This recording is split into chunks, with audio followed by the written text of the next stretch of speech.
आज तृणमूल कांग्रेस की तरफ से 10 मेंबर ऑफ पार्लियामेंट और वेस्ट बंगाल गवर्नमेंट के senior cabinet minister, 10 members election commission के फुल बेंच के साथ चीफ इलेक्शन कमिश्नर और 2 इलेक्शन कमिश्नर, इनके साथ हमारा एक मीटिंग पहले से तय था।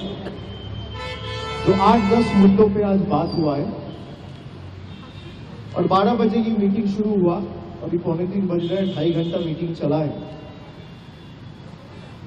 10 मुद्दे पे जो आज हम लोग बात किया है, पिछला बार जब हम लोग आए थे, हमारा पिछला 1 महीना पहले 28 नवंबर को एक 10 लोगों का डेलीगेशन आया था। उसमें 5 सवाल चुनाव आयोग से किया गया था, इलेक्शन कमीशन से किया गया था, जिसका पिछला बार एक भी सवाल का सटीक जवाब नहीं मिला।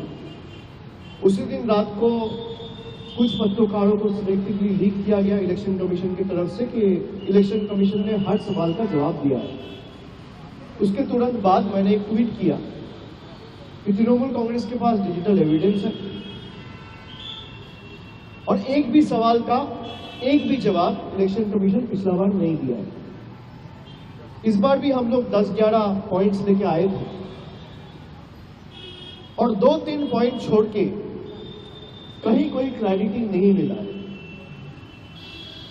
मैं उनको एसआईआर पे सवाल पूछता हूं तो वो चले जाते हैं सिटीजनशिप पे।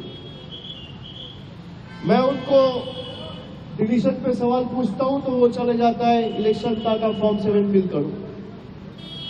किसी का भी कोई कॉन्क्रीट जवाब, एक एक इशू जो हम लोग उठाए हैं, मैं आज सारे पत्रकारों के सामने बताना चाहता हूं।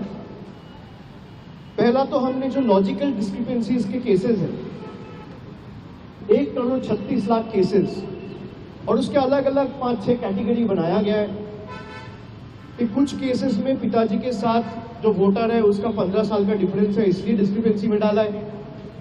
कहीं नाम में कोई स्पेलिंग एरर है, इसलिए डाला है। कहीं सरनेम में कोई स्पेलिंग मिस्टेक है, इसलिए डाला है। कहीं ग्रैंड पेरेंट्स के साथ कोई एज डिफरेंस है तो डाला है। कहीं एड्रेस में कोई डिफरेंस है तो डाला है। लेकिन वो लिस्ट अभी तक पब्लिश नहीं हुआ है। कल रात को जब मैं दिल्ली आया तब मुझे पता चला कि AERO का जो लॉगिन है, ERO का नहीं, AERO, उस लॉगिन में पार्ट बाय पार्ट कुछ लॉजिकल डिस्क्रिपेंसीज के केसेस अपलोड किए गए। लेकिन उसमें भी जो ऐप के थ्रू अपलोड किया गया, उस ऐप में भी बहुत सारे फ्लॉज हैं, जो आज मैंने मीटिंग में बताया।